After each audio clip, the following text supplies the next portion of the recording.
This video will describe how to use the dictionary tool in Read and Write for Mac, as well as how to configure some of the settings in the Dictionary Preferences section.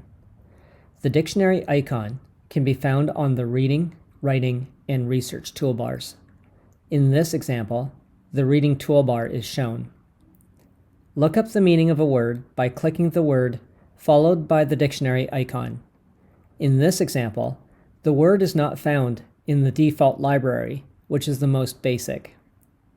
There are two additional dictionaries which can be selected by clicking the settings icon and navigating to the dictionary section.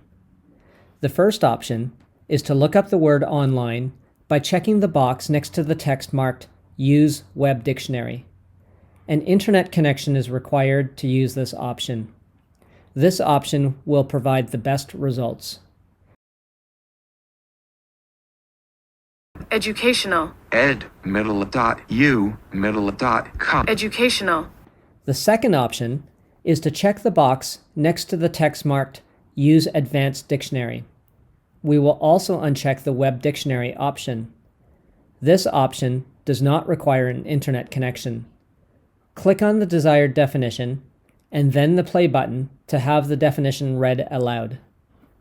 Adjective, providing knowledge, an educational film.